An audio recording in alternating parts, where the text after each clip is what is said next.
Drex está aí vindo, e eu acho que o Roberto Campos tem muitas novidades a nos contar a respeito. Vai ser um painel muito rico, mas vamos dar início, então, já imediatamente às nossas primeiras apresentações.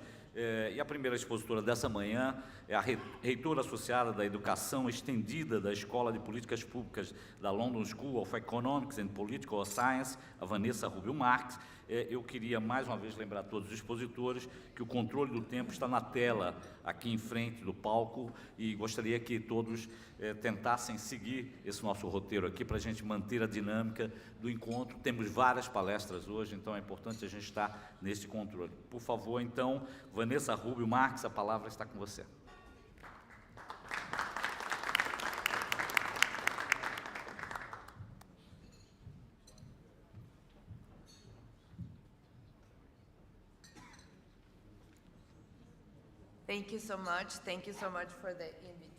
Muito obrigado pelo convite a essa conferência do LEAD. Esse é o meu segundo ano em que eu participo. Obrigado, presidente, membros do Congresso e Breno, agradeço o convite. Eu gostaria de fazer algumas reflexões com os senhores e senhoras hoje. Primeiro, como a transformação digital mudou as nossas vidas de todas as maneiras, nos nossos contatos, no dia a dia, na economia digital, e como essas mudanças aconteceram em uma só geração. Eu tenho 52 anos de idade, eu tenho certeza que muitos de vocês também passaram por essas mudanças tão grandes. E eu vou mostrar quão intenso e dramático e relevante essas transformações têm sido nas nossas vidas. E também uma reflexão sobre a dificuldade de conceitualizar o que é a economia digital e relacionado quão complexo é medir essa economia digital, da economia digital. E também, muito rapidamente, falar sobre os sandboxes utilizados pelos bancos centrais. Eu tenho certeza que o meu colega vai falar sobre isso, principalmente no caso do Brasil e do Reino Unido. E, finalmente, a reflexão mais importante que eu quero deixar com vocês hoje, que é o papel do Estado. Qual é o papel do Estado, do governo, nessa transformação digital e como o Estado pode mudar as transformações que acontecem no mundo. Primeiro, quero compartilhar o que aconteceu domingo passado, para mostrar como nós temos esse contato com a economia global. Eu ouvi um café, eu ouvi o meu Spotify, eu vou lá num local online, eu pago com meu PayPal, uso o sistema digital, eu li o meu Financial Times online, depois eu assisti uma série na Netflix utilizando aparelhos de streaming, aí eu procurei uma palavra no Google, do espanhol para o inglês, utilizando um motor de busca, depois eu pedi comida no delivery, depois eu fiz minha compra de supermercado online. Eu tenho certeza que isso são coisas que acontecem na vida de todos vocês hoje em dia. E nós temos entre 10 e 20 interações todos os dias em relação à economia digital e os sistemas de pagamento digital. Próximo slide. Próximo slide, o que eu quero mostrar é o fato que essas transformações aconteceram numa só geração. Nós saímos do Blockbusters ao Netflix em uma geração. Próximo slide. Também fomos do telefone fixo. Eu me lembro que esse telefone não só estava na casa da minha avó, mas na minha casa. E agora nós não podemos deixar de lado o nosso telefone. Não podemos ter uma vida sem o nosso iPhone. E também ouvindo um vinil, agora utilizando o Spotify para ouvir música. Também os livros. Eles nós utilizamos Kindle para ler livros eletrônicos, a enciclopédia tradicional, nós agora utilizamos a Wikipédia e o Google online. E essas mudanças muito grandes, principalmente durante o Covid, saindo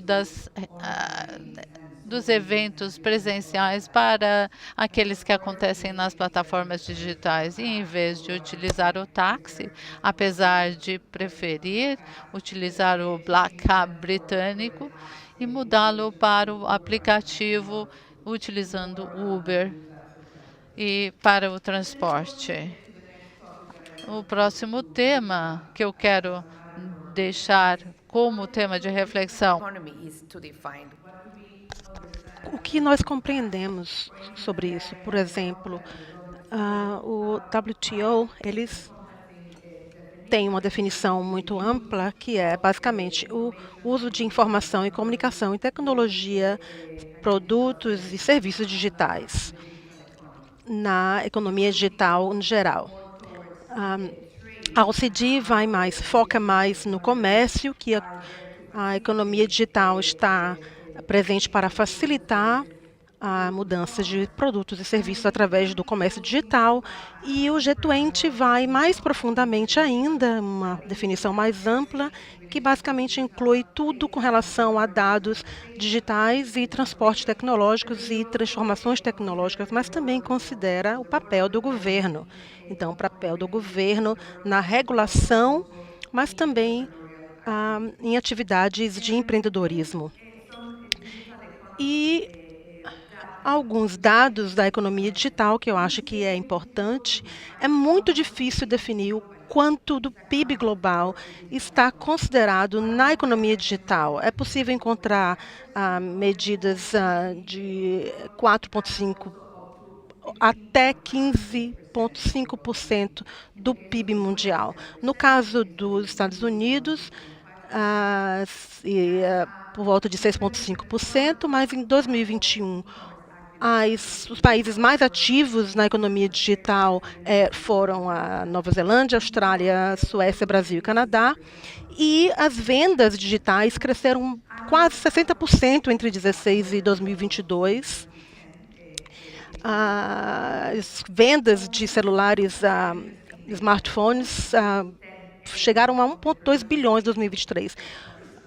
Os telefones tradicionais que eu mostrei, que usávamos em 1960, nós tínhamos 27 em 1990 e 63 em 1921. Então, isso mostra o quanto mudamos com relação ao uso de telefones. O mundo ganhou 1,5 bilhões de novos usuários da internet entre 2018 e 2022, mas agora, com relação à qualidade, só apenas 1 a cada 4 indivíduos em países com baixa renda usaram telefones celulares. E a diferença entre países desenvolvidos e países em desenvolvimento também está representado nessa tabela que está na tela para vocês. E a produção e o uso de dispositivos digitais, de centros de dados e informação equivalem atualmente a 12% do uso de eletricidade global, mas vai mudar. Isso vai crescer, vai dobrar no futuro. Haverá um crescimento de 500% na necessidade de grafite, cobalto e lítio. E temos também os dados aqui dos resíduos que vão crescer, que cresceram muito entre 2010 e 2022.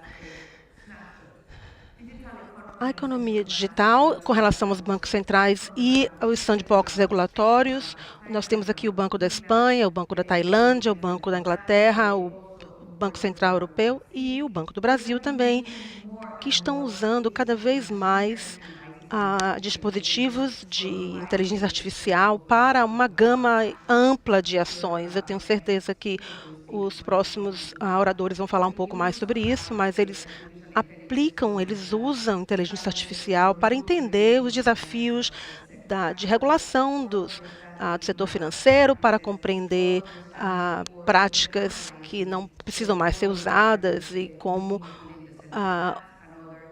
os diretores funcionam nos bancos centrais agora, e o estabelecimento também de centros de excelência e pesquisa.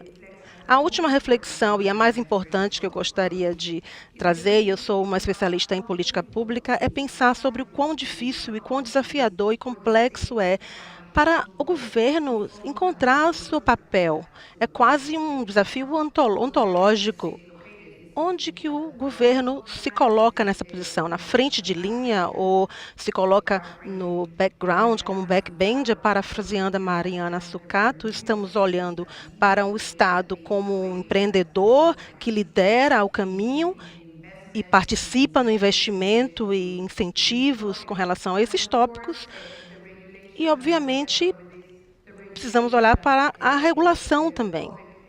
A regulação de entidades públicas e o quanto o governo precisa se envolver na aplicação de regulação, no monitoramento, taxonomia, conhecimento, qualidade de dados, integridade, comunicação, energia, força de trabalho, uma série de elementos que são pertinentes ao setor público, que precisam realmente ser redefinidos e precisam ser compreendidos para que melhores políticas, melhores regulamentações sejam oferecidas para uma economia digital sustentável. São grandes desafios, mas é um trabalho em curso, muitos assuntos a refletir e considerar. Muito obrigada. Obrigada, Vanessa. E a todos e a todas, aos participantes da mesa.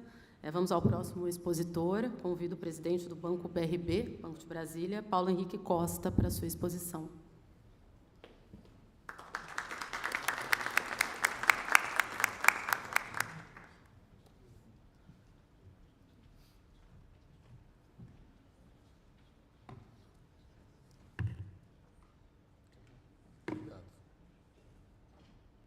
Bom dia a todos, a todas. Bom dia, um bom dia especial ao João Dória. Obrigado pelo convite, ter a oportunidade de estar aqui participando de mais um LEAD. Temas importantes para o nosso país. Presidente Michel Temer, saudação especial também. Quando fui vice-presidente da Caixa Econômica Federal, foi no seu mandato, agradeço a honra de ter representado e atuado numa instituição tão importante. Saudação especial ao presidente do Congresso Nacional e a todos os parlamentares aqui presentes, ao nosso ministro Roberto Campos Neto, que tem um significado especial, Roberto, estar aqui contigo, porque lá se vão quase 30 anos de mercado financeiro e a gente está muito acostumado a ouvir falar do Brasil na fronteira da tecnologia no mercado financeiro, mas eu nunca tinha visto um Banco Central tão protagonista no desenvolvimento da inovação. Acho que certamente, à medida que o seu mandato se aproxima do fim, essa certamente vai ser a grande marca, a marca de uma transformação de um Banco Central que saiu de uma geração e entrou numa nova fase, como a Vanessa falou há pouco, certamente é um Banco Central de uma economia digital. Com uma atenção especial, a gente estava muito acostumado com o Banco Central preocupado com regulação e fiscalização dos entes supervisionados, e o foco definitivamente foi ampliado com um olhar diferente para o cliente, para o controle de dados, para a inovação tecnológica. A gente olha para esse legado de PIX, de sandbox regulatório, de protocolos instantâneos de pagamento, e isso vai ficar marcado certamente na história. Um pouco disso que a gente vai falar agora. Claro que é interessante se inserir nessa economia, mas isso também traz uma série de desafios, não só para a indústria financeira, mas eu acho que para todas as indústrias aqui representadas.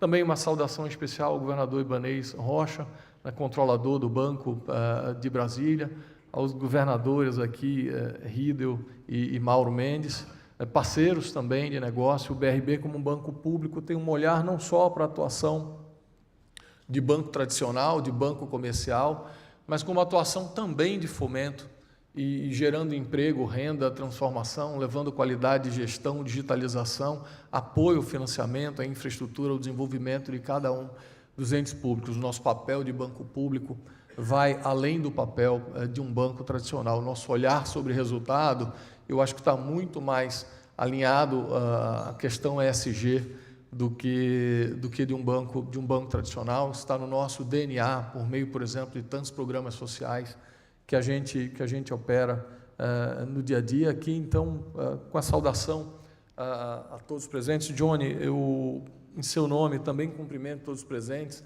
ex-ministros aqui, parlamentares, não vou citar cada um de vocês, senão vou passar os 10 minutos prestigiando todos que aqui estão. Mas eu queria falar um pouco do contexto que a gente está inserido. Antes de falar de Drex e de Open Finance, acho que é importante a gente entender que essa é uma transformação muito maior. Uma transformação que começou há alguns anos na sociedade, que foi acelerada pelo Covid. Hoje a gente tem mais de 7 bilhões de smartphones em uso no mundo.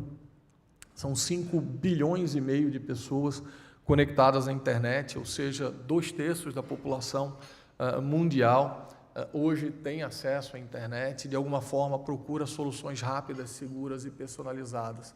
Se a gente colocar um tempero aí da transformação geracional, a gente vê por que essa mudança está acontecendo de uma maneira tão rápida. E o Brasil sempre foi uma referência em adoção de novas tecnologias. A gente hoje tem mais de 160 milhões de pessoas já fizeram ou receberam um Pix. Essa foi uma inovação marcante. Muitos países do mundo ainda não têm uma solução online, poucos países têm uma solução online como essa. A internet já chega a mais de 90% dos domicílios no Brasil e 88% dessas pessoas são usuários de serviços financeiros de alguma forma. Um esforço grande de inclusão que aconteceu nos últimos anos. Também essas pessoas procuram soluções financeiras acessíveis, inovadoras e inclusivas. Acho que a gente precisa guardar esse papel da inclusão.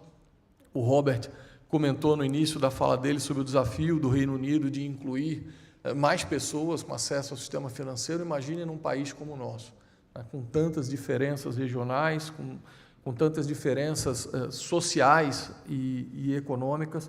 E acho que essa tem sido uma das maiores missões e entregas que o Banco Central tem cumprido nos últimos anos. Apesar do foco aqui ser Open Finance e Drex, Real Digital, eu acho que a gente não pode deixar de esquecer a transformação que a gente tem passado nos últimos anos, né? Todas elas com o objetivo de agregar eficiência, de agregar redução de custo, de agregar controle aos clientes, de ampliar a acessibilidade, de agregar segurança a um sistema financeiro que já é bastante seguro pelas diversas, me permitam dizer, aventuras e desafios que o Brasil passou ao longo do tempo, mas é importante a gente lembrar do cadastro positivo, disponibilizando informações de crédito, do registrato, que permite um acesso integral às informações de relacionamento bancário de todos os clientes, sejam eles pessoas físicas ou pessoas jurídicas, de criar um sandbox regulatório, que é um mecanismo importantíssimo de inovação, na medida que cria um ambiente seguro para que fintechs e instituições financeiras testem novos produtos em um ambiente controlado. E, claro, o desenvolvimento de um protocolo instantâneo de mensageria que, além de tudo, vai gerar um impacto nas transações internacionais do país. Vamos falar um pouco de Open Finance. O Open Finance é uma revolução, né? Uma jornada de compartilhamento de dados que entrega aos clientes o controle pleno das suas informações.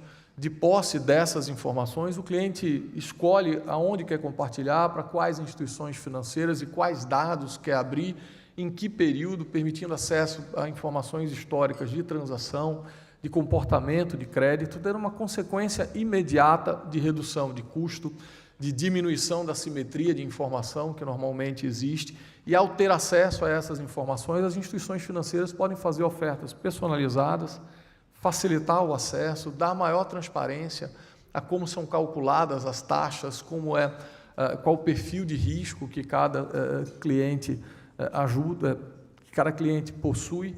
E, claro, tudo isso implantado num país, como a gente falou, com a nossa dimensão, mas mais que isso, early adopter de inovações financeiras. Hoje nós somos a quarta maior base de usuários do Facebook, o segundo maior, em maior quantidade de usuários do Instagram, o segundo maior mercado do Uber, o segundo maior mercado do WhatsApp e o terceiro maior mercado da Netflix, ou seja, um mercado pronto para receber essas inovações.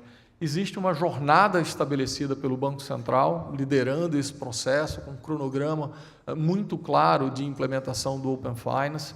Eu não vou falar muito aqui sobre isso, imagino que o Roberto, de alguma forma, termine explicando. E a gente dá um passo seguinte, né? Eu não sei quantos conhecem o que é a moeda digital, acho que a gente já tem tanta coisa para se preocupar em tantas indústrias, entrar em temas tão específicos é realmente desafiador, mas eu acho que a gente precisa aguardar o que está acontecendo, né? A moeda digital está em estudo por 131 países no mundo, nesse momento, 98% do PIB mundial está envolvido em esforços de desenvolvimento de moeda digital e, para mim, ela implementa um novo sistema financeiro de ponta a ponta, na medida que permite que transações sejam realizadas em tempo real, possibilita transações tanto internas quanto externas de comércio exterior, tokenização de ativos e negociação digital e segura, e testes de pagamento e pagamento offline para um país também que tem um acesso, dificuldades em função da renda, disponibilização de pacote de dados, acesso em diversas regiões. Senhores e senhoras, o real digital, a mudança de paradigma que isso representa ao permitir que contratos inteligentes sejam implantados, que a gente use blockchain, que a gente tenha um papel novo, um modelo de negócios novo em intermediação, em negociação, em ativação desses contratos, é uma referência, será uma referência para a indústria financeira. E, claro, o BRB está inserido nesse contexto de maneira bastante ativa. Nos últimos anos, nós deixamos de ser um banco regional, nos tornamos um banco nacional. Estamos presentes em 95% do território nacional, multiplicamos por 12 a nossa base de clientes, que era um pouco mais de 650 mil, e hoje são 8 milhões de clientes. A gente atua, como eu falei, em uma série de carteiras, em especial aquelas que geram emprego e renda, e com capacidade de oferecer experiências únicas, personalizadas e inclusivas. Claro, para que a gente pudesse dar esse avanço digital, a gente contou com um parceiro bastante forte, o Flamengo. A gente acha que conseguiu alcançar toda a população brasileira por meio dessa parceria com o Flamengo.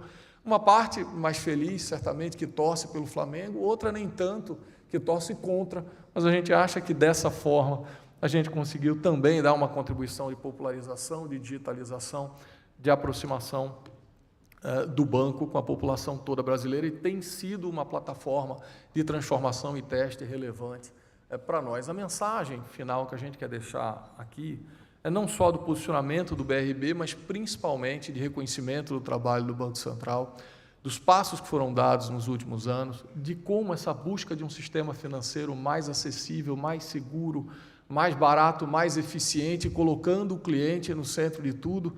E, Roberto, eu nunca imaginei que eu ia dizer isso me referindo ao Banco Central colocando o cliente, o usuário, o cidadão, a cidadã, no centro de tudo é importante. E mais, isso pode parecer um tema que não pertence a muitos aqui, ou muitos setores, mas, na verdade, essas inovações vão chegar, se já não chegaram, a todos os setores da economia. Falar aqui de contratos inteligentes, de protocolos de liquidação desses contratos de maneira automática, representa um ganho de eficiência, um ganho de segurança, uma transformação muito importante, não só para o sistema financeiro nacional, mas para todos os setores da economia. O BRB está pronto, participando ativamente e à disposição para colaborar com cada um de vocês. Muito obrigado a todos pela atenção.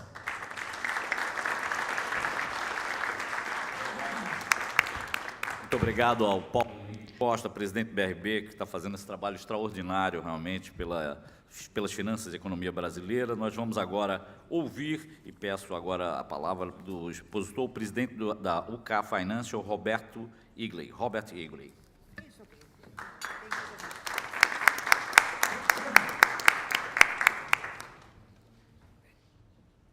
Hello again. Mais uma vez, olá, e agradeço poder estar aqui com vocês. Nós temos no UK Finance um objetivo, fazer uma melhor sociedade utilizando serviços financeiros. Dizendo isso, é importante pensar em países pioneiros como o Brasil. Nós sabemos quão importantes os serviços financeiros são para a sociedade, que facilitam o crescimento, ajuda a economia, ajuda com sonhos, comprar casas, começar negócios ou economizar para as famílias. Nossos serviços não são só importantes, mas essenciais para a estabilidade, inclusividade e o progresso. Não só o nosso setor melhora a nossa economia, mas é a fundação do comércio internacional. Os serviços financeiros de bilhões de dólares viajam pelo mundo com transações. E também o comércio entre o Reino Unido e o Brasil cresceu em 10% em 2024, chegando a 10 bilhões com o acordo que nós assinamos em 2022. Vocês nos mandam soja, café e carne, e nós enviamos farmacêuticos, produtos químicos e maquinário. Eventos como esse podem nos ajudar a fazer muito mais. Há uma tendência, quando moramos em dois centros financeiros tão importantes, de pensar o que você pode ensinar os parceiros. No caso do Brasil, seria uma maneira errônea de ver isso. Nós temos muito mais o que aprender. PIX, a legislação de ativos digitais e outras questões estão são essenciais para o mundo. A agenda de hoje nos ajuda a quebrar fronteiras e traz acessibilidade para a economia, promove transparência e competitividade e traz melhores serviços de acordo com as nossas necessidades individuais. Traz inovação e a inclusão financeira, assegurando que todos possam participar na economia. Mas, apesar de estar já no começo, o tratado em sua aplicação tem sido morosa. Como nós processamos 20 milhões de pagamento, que não é muito grande, temos 6,6 milhões de usuários ativos, que é 6% de penetração, mas os avanços na comunidade tech levaram para um aumento nessa taxa de penetração. Nós temos 720 mil novos usuários por mês. Fomos adotadores precoces, mas não muito rápidos. Temos muito que aprender da maneira que vocês fazem as coisas no Brasil. Dos sucessos brasileiros, o número de brasileiros com acessos a serviços bancários chegou a mais de 80% da população sendo bancarizada, e os serviços financeiros ajudaram a lidar com essa lacuna, dando acesso a ferramentas como contas de depósitos e outras oportunidades de investimento e poupança. Conta a conta, pagamentos de conta a conta é um instrumento muito importante no Brasil, baseado no fato que vocês desenharam e pensaram na experiência do usuário e como vocês podem chegar a um grande número de clientes. Trouxeram um modelo comercial que é lastreado na proteção do consumidor. Então, vocês são pioneiros nesse mundo dos bancos. De acordo com o relatório do Banco Central, mais de 30 milhões de brasileiros usam serviços financeiros. Os startups estão florescendo, como estão aqui. Eu estou envolvido com um ou dois dos seus startups no espaço de tokenização digital, e as empresas fintechs transformaram o cenário, mas estão estabelecendo novos padrões de como podem ser feitos esses serviços. Eu acho que é ótimo que vocês são os anfitriões do G20, onde vocês têm tanta riqueza cultural e um empenho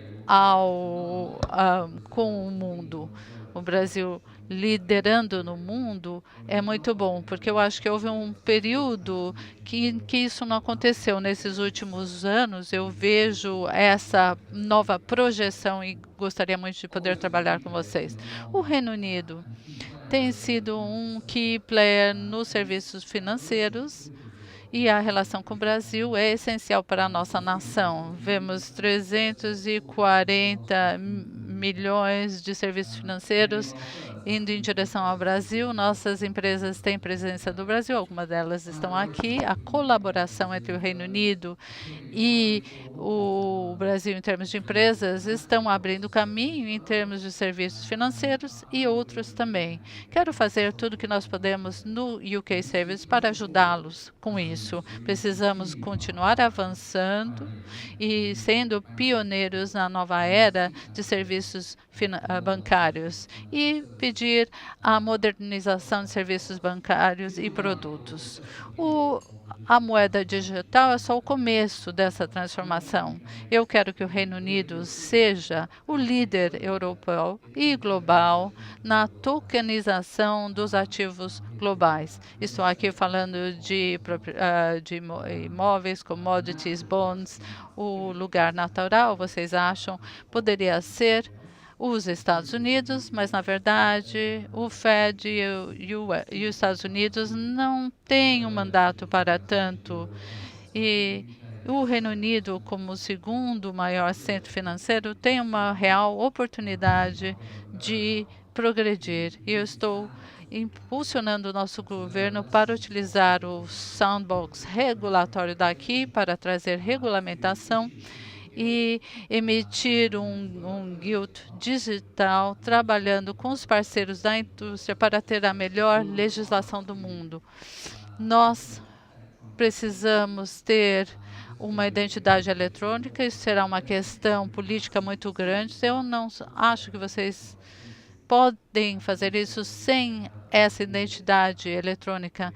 Nós temos uma fixação estranha em questão com a identidade. Isso será um desafio político grande quando chegarmos nesse ponto.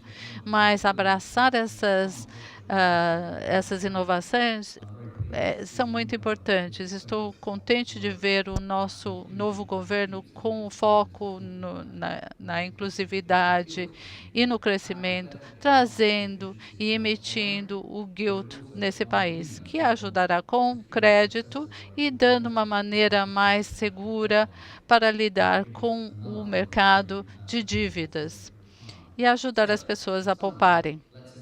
Vamos abraçar as tecnologias, nós podemos atrair novos investidores, apoiar a inovação e fortalecer as novas economias.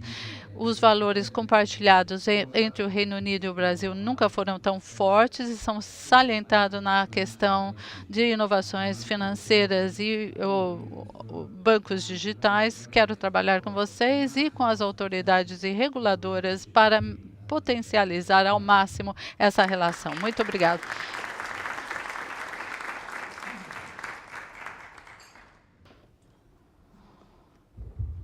Muito obrigada, Robert Wigley. Convido para a sua exposição a vice-presidente da Câmara de Comércio Brasileira na Grã-Bretanha, Carla Ferreira.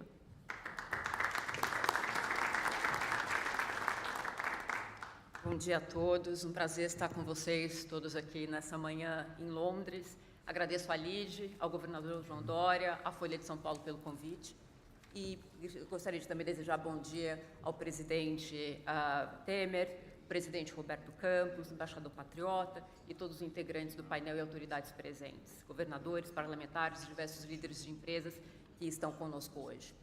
A Brazilian Chamber of Commerce, ou a Câmara de Comércio Brasileira na Grã-Bretanha, é uma organização que tem mais de 80 anos e promove as relações econômicas bilaterais entre Brasil e o Reino Unido, e que tem dentre os seus membros empresas globais, com sede no Brasil ou no Reino Unido, e que colaboram decisivamente para a economia de ambos os países. O setor financeiro tem sido central nessas relações, em especial na agenda de inovação financeira. Tendo liderado as operações de um dos principais bancos brasileiros aqui no Reino Unido, eu pude participar da evolução do Open Banking no Reino Unido e ver como a interação entre regulador, mercado e setor privado permitiu que o Reino Unido tivesse um certo protagonismo no início dessa jornada. Essa proximidade e agilidade regulatória, o Banco Central do Brasil trouxe para todo o desenvolvimento do ecossistema do Open Banking e do Open Finance brasileiro, e foi ainda além. Se o Reino Unido foi o berço do Open Banking, precursor do Open Finance, o Brasil trouxe o Open Finance escala e velocidade. No Reino Unido, a competição e a regulamentação dos mercados resultaram em consumidores mais empoderados, mais apoiados em um ecossistema nascente de fintechs, e há 10 anos atrás, o Reino Unido foi então considerado um líder precursor em Open Banking no mundo. Como resultado dessa liderança, o Reino Unido definiu uma série de regulações e estratégias que são hoje adotadas em todo o mundo, como, por exemplo, a sandbox que nós comentamos agora há pouco por vários dos comentaristas e panelistas anteriores. Mas essa liderança, de alguma forma, ela está um pouco ameaçada, como o Robert bem colocou também na sua fala. Isso porque a maneira como o Open Finance se desenvolveu no Reino Unido estava voltada a uma realidade, e as outras economias, e no caso a economia brasileira, conseguiu se posicionar de uma forma bastante destacada e absorver essas inovações de uma forma ainda mais rápida. Essa liderança que o Banco Central do Brasil conseguiu estabelecer na sua arquitetura e ecossistema de Open Finance deve-se à forma como o Open Finance foi adotado no Brasil. No Reino Unido, o foco inicial do Open Finance foi ampliar a oferta de produtos financeiros, uma democratização de acesso a serviços financeiros, principalmente para médias e pequenas empresas.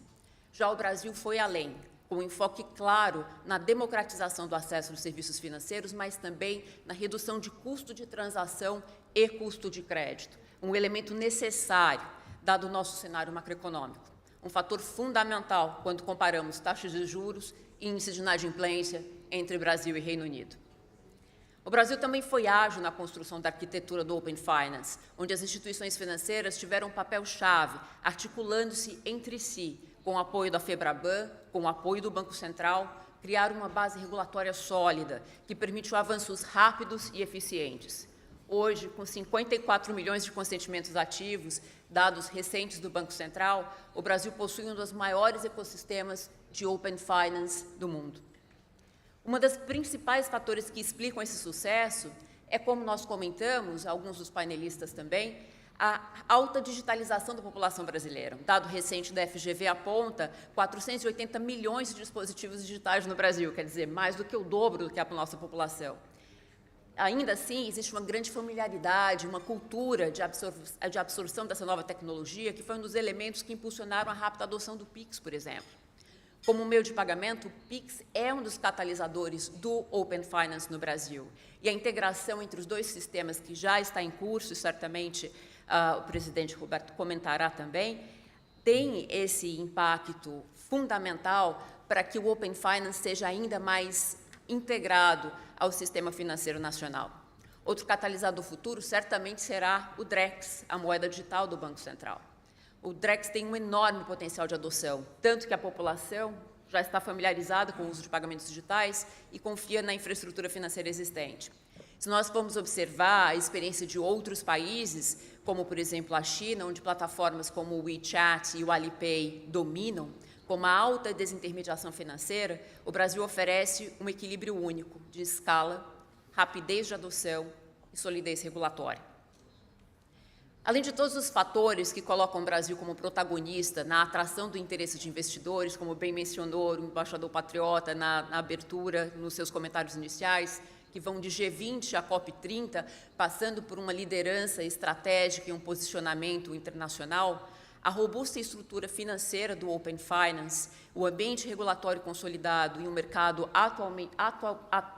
altamente digitalizado de mais de 200 milhões de consumidores, tem atraído o interesse de grandes players do setor financeiro global e fintechs, especialmente empresas com sede no Reino Unido, que veem no Brasil uma oportunidade para expandir as suas operações.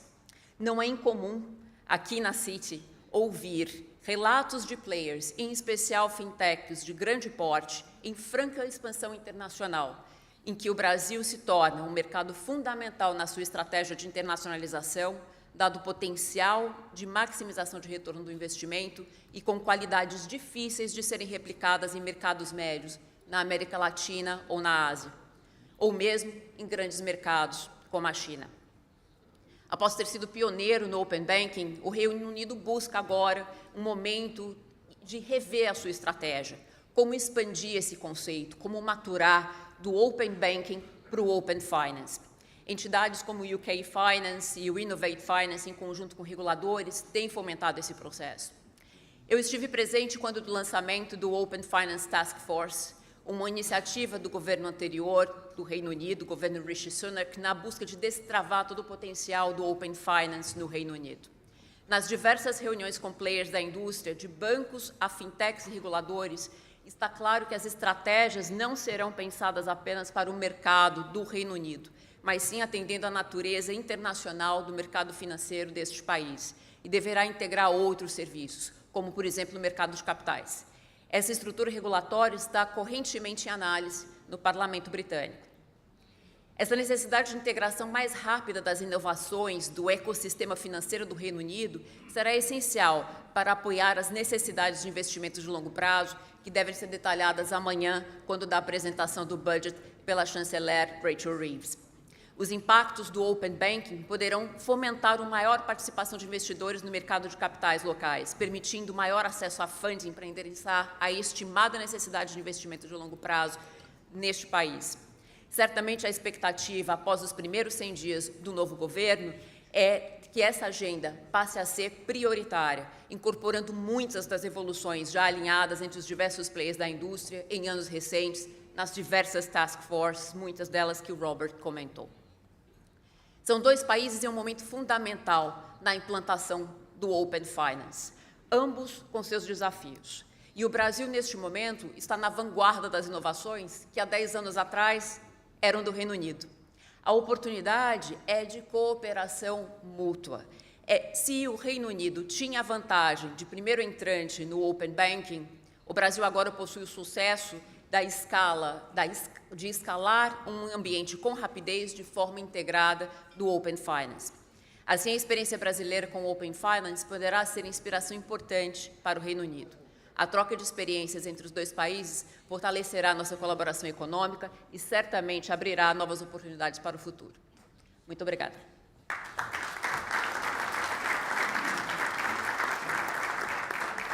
Obrigado a Carla Ferreira. E agora eu vou convidar para a sua exposição nesse painel o presidente do Banco Central do Brasil, Roberto Campos Neto, que vem fazendo um trabalho extraordinário. Roberto, você está aí para passar o bastão, mas agora com a palavra para nos contar um balanço de tudo que foi feito ao longo dessa especial trajetória.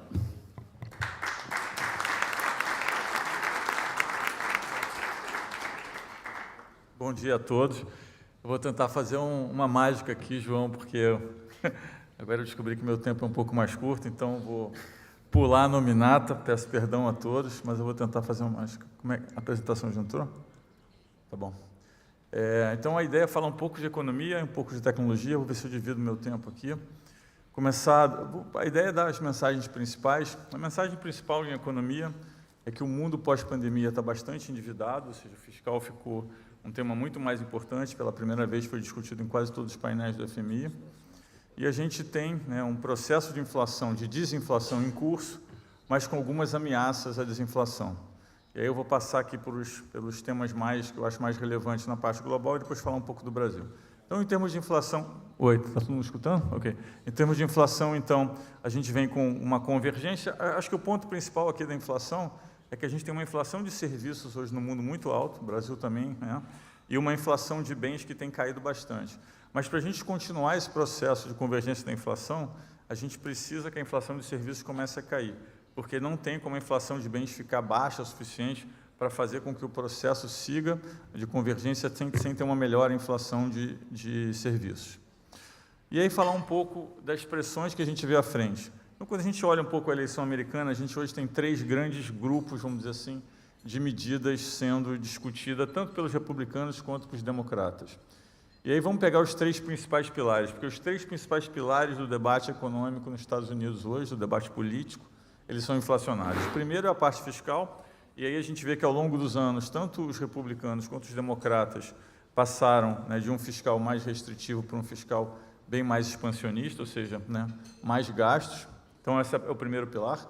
O segundo pilar é a parte de protecionismo, que tanto os republicanos quanto os democratas estão falando, e o protecionismo é inflacionário. Aqui tem um exercício do que aconteceria, né, em termos de inflação, se a gente tivesse tarifas, e aí a gente pode fazer um exercício com a China ou com outros países.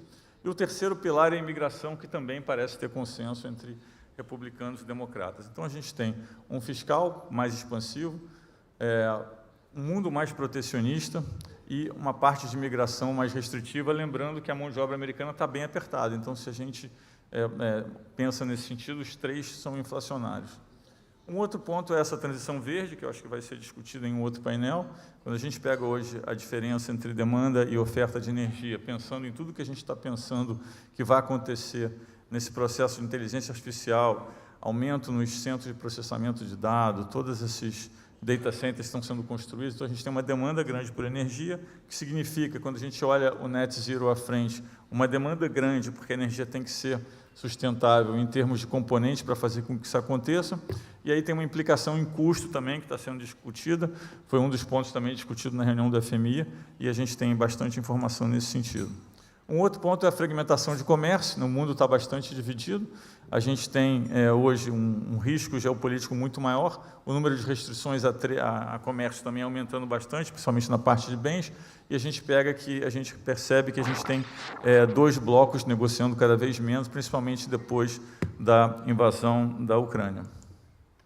A parte de política monetária, a gente vê que o Brasil é o único país do mundo hoje que tem, na curva, uma precificação mostrando uma alta de juros, uma grande parte do mundo tem uma queda de juros, o Brasil também foi o primeiro, né, a subir os juros, depois foi um dos primeiros a começar a queda também.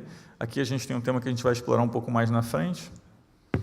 Economia americana muito forte, a gente vê nesse gráfico do meio que a gente teve uma demanda, uma mudança na demanda de bens depois da pandemia, que nunca mais voltou para a linha de tendência, tanto a parte duráveis quanto não duráveis, e a parte de serviços agora também subindo acima da linha pontilhada. Então, aqui o resumo dos Estados Unidos é que a gente tem uma economia bastante forte. Quero falar um pouco de China, porque eu acho que aqui tem uma relevância para o mundo emergente. A China tem hoje um grande desafio, porque é uma economia que precisa se reinventar, ela vem com uma parte de consumo caindo, então foi adotado um modelo de volta para a exportação, e tem um desafio grande, que é como fazer esse modelo, né, com os setores que eles estão hoje impulsionando. Esse modelo foi feito nos anos entre 2000 e 2005, mas era um modelo que era impulsionado por têxtil, por sapatos, por itens, vamos dizer assim, de menor valor agregado. Agora, a China está tentando se reinventar através de um modelo, né, de exportação que é basicamente guiado por eletrificação, painel solar, semicondutor, carros elétricos. Isso está tendo uma resistência grande do mundo. A gente consegue ver aqui, por exemplo, a parte de exportação de carros, que é uma linha que cresce bastante rápido ali, em termos de exportação também crescendo, e a gente vê essa parte do efeito de subsídios. Perdão. Um outro tema relevante é que a China, que os países estão colocando muitas restrições, né, dado que esse setor é estratégico em grande parte dos países. Então, a gente vê aqui nesse gráfico de barrinha embaixo, o número de restrições, a China tem crescido muito, né? Isso tem uma relevância muito grande para o modelo de crescimento da China, e aí fica um questionamento do que acontece, dado que eles se voltaram para um modelo que hoje tem bastante restrição, e qual é o impacto que isso pode ter, né, no crescimento chinês e no crescimento americano, dado que hoje está sendo discutido tarifas para a China. Então, acho que é bastante relevante. Falando um pouco do fiscal global, eu já venho falando sobre isso há bastante tempo, a gente teve um crescimento de dívida muito grande durante a pandemia. Os países ricos gastaram 22% do PIB na pandemia, os países emergentes gastaram na média 10%, e os países mais pobres gastaram na média 4%. Hoje a gente tem um problema onde os países pobres precisam de dinheiro, mas como a taxa de juros é muito maior, é muito mais difícil, e a gente tem uma estrutura de dívida hoje que tem um grande desafio pela frente. Um outro tema rápido é falar sobre, bom, se a gente tem uma população que está envelhecendo, se a gente tem muitos custos que precisam ser pagos no pós-pandemia, se a gente tem uma dívida muito grande, a saída é a produtividade. Quando a gente olha a produtividade, com exceção dos Estados Unidos, a gente tem produtividade em queda em grande parte do mundo. Na América Latina, a gente vê que ela está bem abaixo da linha de tendência, E isso é um problema que nos faz pensar que hoje o mundo precisa de reformas do lado da oferta que gerem produtividade. De novo, a população está envelhecendo, então isso aqui é um pouco da parte de demografia. Se a gente pensar os 193 países da ONU, e pensar daqui a 15 anos, só 7 deles vão ter uma população maior do que hoje, e esses 7, a maioria, são países pobres. O único país rico que tem uma possibilidade de ter uma população maior daqui a 15 anos é os Estados Unidos, todos os outros têm menor. A taxa de natalidade da China é a mais baixa de todos os países importantes hoje do mundo. No Brasil, a gente tem uma inflação que tem convergido, mas no passado, no curto prazo, ela parou de convergir. A gente tem uma economia que está acelerando, a gente tem uma mão de obra muito apertada, a gente tem uma expectativa de inflação que tem desancorado, então o Banco Central iniciou aí um processo de ajuste para corrigir esse movimento. Aqui a gente vê as expectativas de inflação bastante desancoradas, tanto na parte das pesquisas de inflação quanto na parte de mercados. Isso preocupa muito o Banco Central, porque o modelo de metas ele é baseado em expectativas. Vou pular esse aqui.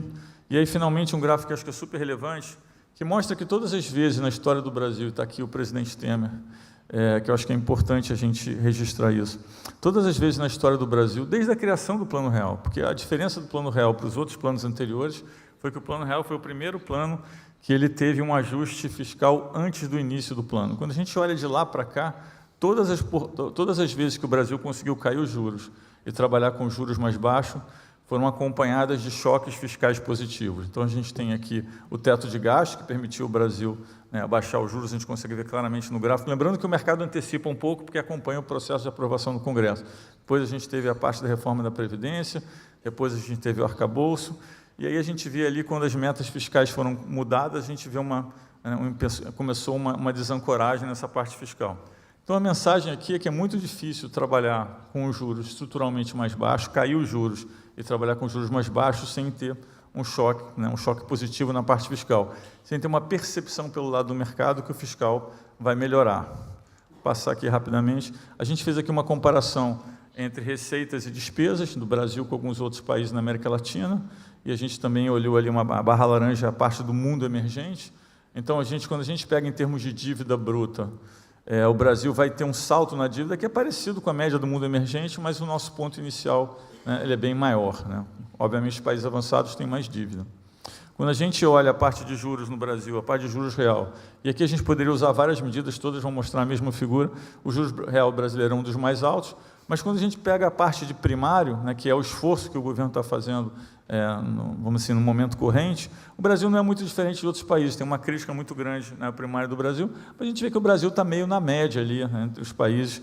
Hoje em dia a gente teria que ter vários países produzindo primário positivo para pagar o custo da dívida, mas não é isso que está acontecendo. Agora, quando a gente pega a dívida bruta, a gente vê que o Brasil, no mundo emergente, é o mais alto. Então, ele vem de um ponto inicial mais alto e agora tem um questionamento grande em relação a como fazer essa dívida convergir. Em tecnologia, se a gente tiver que pensar em um slide, eu pensaria nesse slide. Isso aqui, vamos dizer assim, é o fechamento de tudo que a gente fez nos últimos 5, 6 anos. Então, a gente começou com o Pix, que é um sistema de pagamentos, e eu estava vendo aqui o Robert falar que na Inglaterra tem 20 milhões de pagamentos processados em um mês, se não me engano foi o que ele falou. A gente tem 240 milhões num dia. Pensando que o Brasil tem uma população bancarizada de um pouco mais de 100 milhões, são mais de 2 operações por pessoa por dia. A gente tem 71,5 milhões em termos de inclusão, pessoas que começaram a participar do mercado via Pix. E a grande diferença do Pix para os outros sistemas de pagamento instantâneo no mundo é que ele é programável. Parece que isso não significa muita coisa, mas significa tudo. Porque, por ele ser programável, ele interage com a moeda digital, e ele faz com que a gente consiga adicionar novas funcionalidades em termos de programabilidade de dinheiro. Então, por exemplo, agora a gente vai ter nessa semana um evento com a Google, porque a gente vai lançar o pagamento por aproximação do Pix. Do mesmo jeito que você tem hoje na wallet da Google, seus cartões de crédito, você só encosta o celular e você paga, você vai começar a poder fazer isso com o Pix a partir da semana que vem.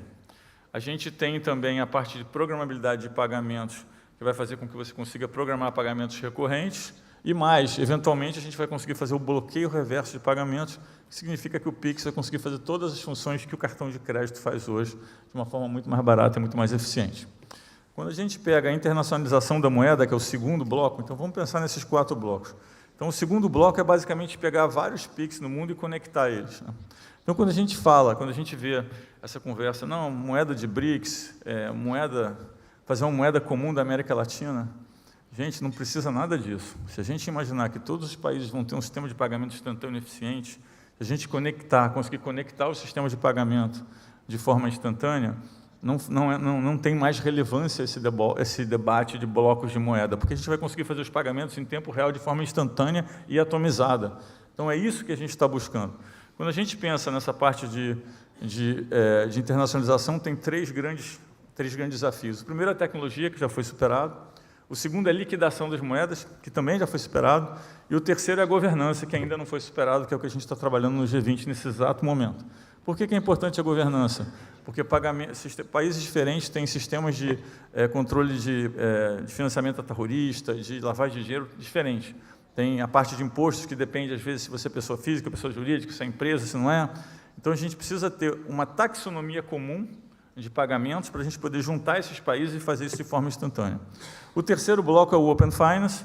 Como foi dito aqui, o nosso Open Finance é o mais aberto do mundo, ele é o que tem mais produtos no mundo, ele é o que avançou mais rápido também. A gente já teve 74 bilhões de chamadas de API, em termos de transferência de dados, já gerou dezenas de milhões de poupança para as pessoas, por terem conseguido comparar dados. As pessoas recebem mensagem de um banco dizendo que tem dinheiro parado, transfere no outro. Isso já está começando. E lembrando que todo o nosso programa foi feito em termos da programabilidade. E a gente tem, do outro lado, o Open Capital Markets, que está sendo feito na CVM, que é na mesma base do Open Finance do Banco Central. Então, a gente vai juntar uma coisa com a outra. Então, a gente está trabalhando no Open Finance de um lado, o JP está trabalhando na CVM e, no outro lado, no Open Capital Market, e tudo vai se juntar de forma atomizada, na mesma plataforma. Como tudo isso é super importante, mas não é tokenizado, a gente precisava incluir o conceito da tokenização em todo esse sistema. E aí que vem o DREX. O DREX, basicamente, é uma moeda digital que ela é um depósito tokenizado. Tem várias vantagens, mas em 1 minuto eu não vou conseguir nem chegar perto de explicar, mas tem várias vantagens de ter uma moeda digital que é um depósito tokenizado. Uma delas é a regulação, porque você não precisa fazer uma regulação nova, ela herda a regulação de depósito que já existe. A segunda é que ela insere o conceito de tokenização no balanço dos bancos, as outras moedas digitais não fazem isso, e ela não desintermedia os bancos. Se eu tenho uma moeda digital que afeta o balanço do Banco Central em termos de ativo e passivo, quando eu faço mais conversão para essa moeda, eu tiro a base de crédito dos bancos. Então, a gente, para superar esse problema, fez uma moeda que é uma moeda que ela é um depósito tokenizado. Lembrando que a primeira vez que eu falei isso, numa reunião do BIS com todos os outros banqueiros centrais, as pessoas estranharam e acharam que era um conceito errado. E hoje existe, assim, por grande parte dos bancos centrais, um entendimento que talvez esse seja o melhor sistema. Inclusive, o Banco da Coreia mudou para fazer um sistema parecido com o do Brasil, que está na fronteira do conhecimento, nessa parte de tokenização, onde a gente vai ter um sistema que é uma Hyperledger Bezel. Eu não tenho muito tempo para explicar os detalhes da tecnologia, mas posso responder nas perguntas. E aí, finalmente, que meu tempo já está quase no fim, uma vez a gente tendo os 4 blocos, o sistema de pagamentos universal, um trilho programável, um sistema que eu posso ligar o meu trilho com outros países, um ambiente onde eu tenho todos os dados financeiros no mesmo lugar, eu tenho comparabilidade e portabilidade em tempo real, me falta inserir o conceito de tokenização, porque aí eu fico com a tokenização de forma instantânea em termos de comparabilidade e portabilidade. E aí a gente vai adicionar 2 blocos no programa, que é a inteligência artificial e a monetização de dados. Isso é o que vem por aí, eu não tenho muito tempo para explicar aqui agora. Até estourou o tempo já, viu, Roberto? Mas só para terminar aqui... Eu sei que as suas realizações são gigantescas, não há a menor dúvida, do Banco Central, mas a gente precisa seguir aqui o nosso tempo. Mas só para terminar aqui, por favor, um minutinho. Então, eu tenho só no final esse agregador, que eu acho que é importante mostrar, que é como as coisas vão parecer no fim, é como se as pessoas tivessem um marketplace de finanças, onde você pode ter todos os seus dados dentro de um agregador, você vai baixar todos os seus dados no mesmo lugar e você vai poder comparar serviços e vai ter segmentação e produtos mais sob medida a preços melhores para todos. Isso está hoje em construção. Muito obrigado. Muito obrigada, presidente do Banco Central, Roberto Campos Neto, presidente do Senado, senador Rodrigo Pacheco, Eu gostaria de fazer um balanço do tema aqui da nossa mesa, serviços financeiros digitais, além de comentar, só para nós aqui no evento, seu futuro após deixar a presidência do Senado no ano que vem. Contar só aqui para a gente qual vai ser o seu futuro após deixar a presidência do Senado no ano que vem.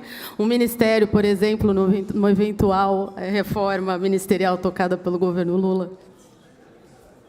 Eu reputo que o tema da mesa é mais importante que o meu futuro político, porque ele envolve, primeiro, cumprimentar muitas exposições que foram feitas aqui em relação a esse tema.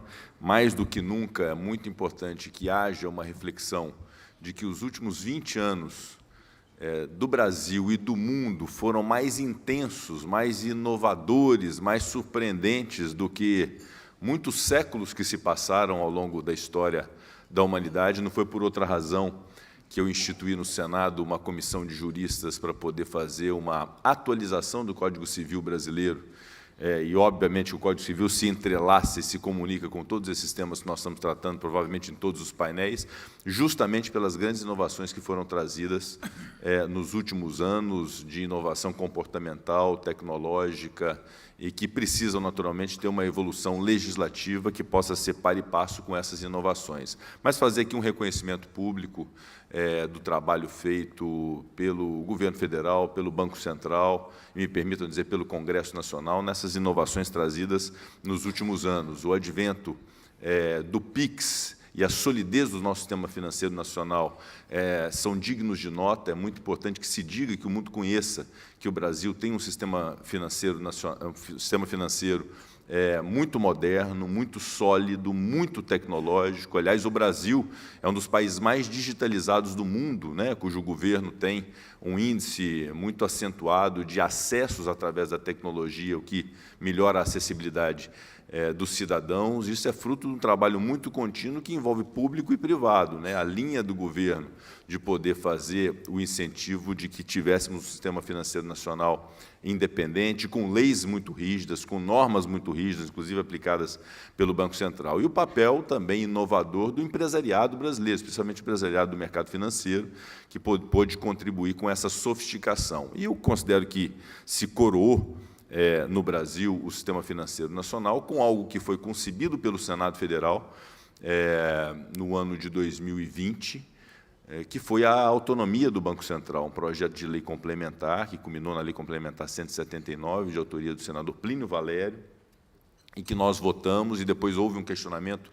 no Supremo Tribunal Federal. E, nessa ocasião, já pude, juntamente com o presidente Roberto Campos Neto, trabalhar muito para que fosse reconhecida a constitucionalidade dessa autonomia do Banco Central. Portanto, um sistema financeiro nacional construído através de leis rigorosas, de um mercado inovador, com a autonomia do Banco Central, fazem com que o Brasil tenha, de fato, uma sofisticação e uma qualidade no sistema financeiro muito considerável. E cumprimentar o presidente Roberto Campos Neto, eu me lembro, no ano passado aqui, meu caro João Dória, que travamos um debate muito rico, nada de ácido nem de árido, mas um debate muito rico entre o presidente do Senado e o presidente do Banco Central, naquele momento em que discutíamos a taxa Selic, a taxa básica de juros, e eu considero que aquele momento era um momento importante desse debate, o empresariado participava dele, talvez fosse o tema naquele momento mais dito no Brasil, e eu considero que aquele debate foi muito importante, tanto para compreendermos que a redução dos juros não podia se dar através de uma marretada,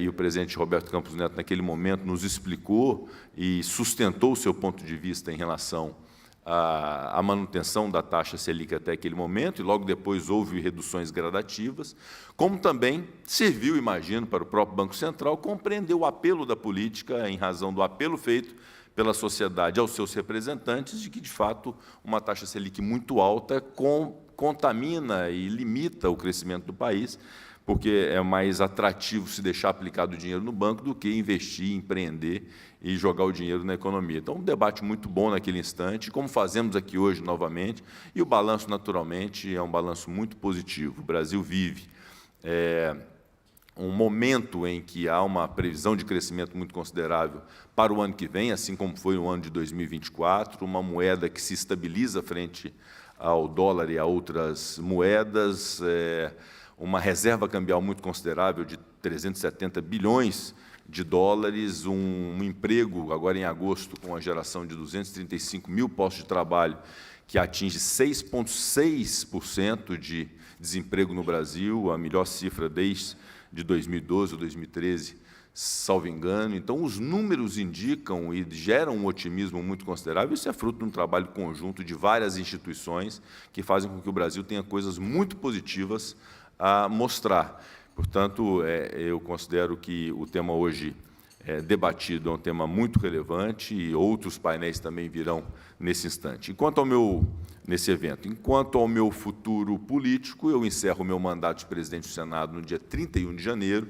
No dia 1º de fevereiro, teremos uma eleição para o novo presidente do Senado e, depois de 4 anos, eu considero um balanço positivo, sobretudo na postura do Senado Federal frente à pandemia e na postura do Senado Federal frente à defesa da democracia no Brasil, que foi um papel importante desencumbido pelo Senado Federal. E, a princípio, respondendo a sua pergunta, embora seja menos importante que o tema tratado no evento, a minha intenção é permanecer no Senado nos próximos 2 anos. Gostaria muito de cuidar de iniciativas que tive acerca de inteligência artificial, que é um projeto de minha autoria, como será de minha autoria a atualização do Código Civil, como pretendo também, se o novo presidente do Senado assim o permitir, relatar o novo Código Penal do Brasil, que é um enfrentamento que nós vamos ter que fazer acerca de crime organizado, de violência no nosso país. Isso passa necessariamente pelo trabalho do Congresso Nacional. Então, eu ainda tenho 2 anos de dedicação ao Parlamento e espero que ele seja tão bem sucedido quanto foram os meus 4 anos na presidência. Obrigado. Obrigada.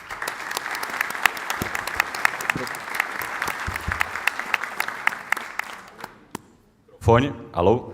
Marcos, só rapidamente, como nós estamos com um tempo bem corrido aqui, agradeço o Rodrigo Pacheco pela resposta. Flávia, o presidente Rodrigo Pacheco vai estar em outro painel também, a gente vai ter mais tempo para poder abordar as perguntas para ele. Só vou pedir, então, ao Marcos e a você, Flávia, se tiverem alguma última pergunta a dirigir aos membros aqui da mesa, para a gente já fechar esse painel e caminhar para o próximo. Marcos. Perfeito, Johnny. Então, eu vou colocar aqui uma pergunta ao nosso Campos, já que eu cortei um pouco do tempo dele também, mas é o seguinte, Campos, na verdade é uma pergunta que eu acho que é geral de todo mundo, e eu vou reiterá-la aqui, porque é o seguinte: dá para entender as moedas digitais emitidas pelos bancos centrais como uma versão virtual do dinheiro brasileiro ou não? É outro bicho. Não, é exatamente, né, vamos dizer assim, é exatamente o dinheiro real de forma digital, né? Então, na verdade, a gente tem um movimento onde a gente tem feito ultimamente esse processo de digitalização das coisas. Basicamente, o que é um ativo digital? É um ativo fixo ou um ativo financeiro, você coloca um código em cripto em volta dele e ele passa a navegar, né, numa plataforma DLT. É exatamente o que a gente vai fazer no caso do real digital. Obrigado, Campos. Flávia. Roberto, em abril desse ano, o senhor previu um super app reunindo vários bancos em um único lugar, né, e que estaria disponível em 1 ano ou até menos do que isso. Eu queria saber em que pé está essa história. Não, tem várias empresas trabalhando no super app, já foi até anunciado, alguns bancos até anunciaram que estão trabalhando, já estão em estágio avançado. A minha previsão era no final de 2025, eu continuo com essa previsão. A gente teve talvez um processo um pouco mais lento nessa segunda parte do Open Finance. A gente enfrentou uma greve no Banco Central, uma greve de 6 meses, que atrasou um pouco também, mas eu acho que as coisas continuam num ritmo bastante acelerado. E, só um detalhe, a adoção do Open Finance tem sido mais rápida do que a gente tem imaginado. Então, talvez isso reganhe o tempo perdido. Obrigada. Muito bem. Passo a você a palavra, Johnny, então. Vamos Perfeito. lá. Infelizmente, a gente vai ter que encurtar um pouco esse debate.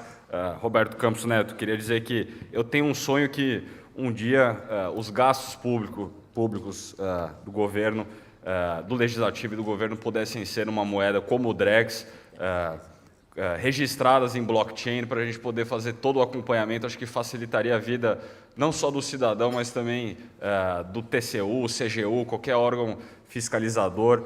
Seria incrível. Mas, dito isso, a gente vai encerrar aqui o nosso painel para a gente poder seguir para o nosso segundo painel. Eu quero agradecer e muito aqui a presença do Roberto Campos Neto, presidente do Banco Central, da Carla Ferreira, vice-presidente da Câmara de Comércio Brasileira da Grã-Bretanha, o Paulo Henrique Costa, presidente do Banco BRB, a Vanessa Rubio Marques, reitora da London School of Economics, o Robert Wigley, presidente da UK Finance, e a Flávia Lima, redatora da Folha de São Paulo. E eu convido vocês a ocuparem os seus assentos. Eu só peço para a nossa equipe ajudá-los aqui nessa troca e pedir uma salva de palmas aos palestrantes.